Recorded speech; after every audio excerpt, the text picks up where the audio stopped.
Nyo ke pilpres, nyo ke jalan DPR.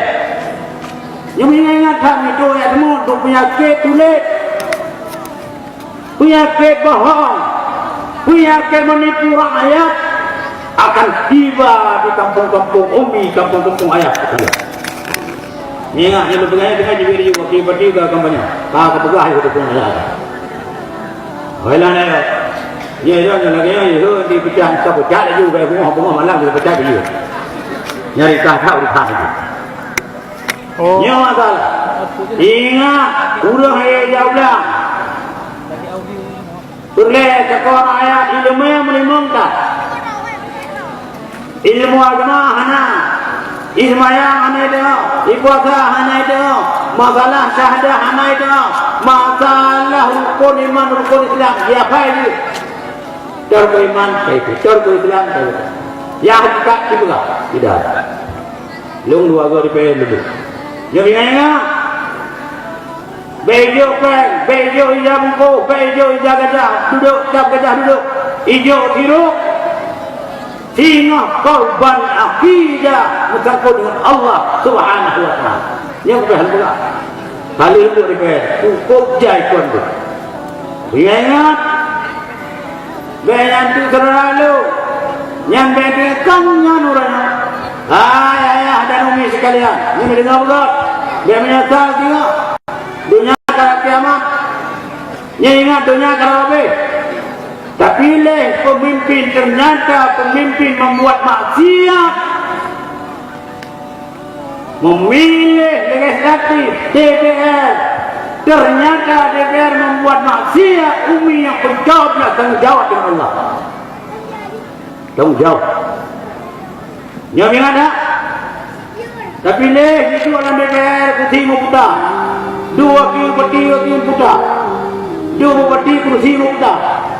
Daya mata gak buka minta mata. Datuk tidak kai pegang lega menang. Menyebarakan menang kai kedua menang lewat tu. Dah jauh ngong lihat ngong lagi aku dah kau dah. Yang dah. Ibu ya lewat. Tapi itu haba'an mansura Abi Mahmud berduh nak edah. Tujuan dari pemimpin dua. Ingat. Yang pertama ra'atin wa ra'id daulah. Yang pertama ra'id pelihara agama. Wa ra'id daulah. Peliharaan negara. Siapa memilih kedua? Itu berjuang agama. Ali berjuang, Iqrah cara berjuang. Agama Islam. Dia hanya orang yang kau penghina Islam, polda Islam, bunuh Islam. Bupati Islam, wakil bupati Islam, DPR Islam, semua Islam. Cina dulu. Menyawur rajumat ubenan masjid, menyawur Islam damang madum langgam masjid kedua. Halat masjid. Urangnya langkah awal. Kita sebagai pemimpin. Kita himbau kepada rakyat aja besar. Yang pertama, surat nomor 1 tahun 2017. Ini halujak lepas supaya mengajelah kewajiban. Kita himbau.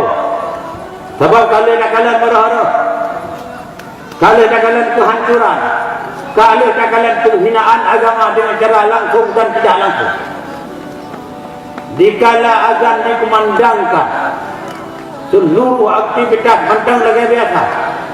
Yang mukat mandang mukat, yang kaduri mandang kaduri, yang itu ada pelamin mandang itu ada pelamin, yang mengajar mandang mengajar, di guru tengah azan tengah mengajar. Allahu Akbar, Allahu Akbar. Kalau ni urang baju ji urang nyana ketua jempuan dah. Yang baik tu buat jempuan. Tak ada ya sebagai macam yang tengah boh ia tengah beda. Ingat dalam tu menua dihina Allah. Ya ingat. Yang tujuan itu menyadap pilih DPR dan DPR kau urang yang nak ilmu agama.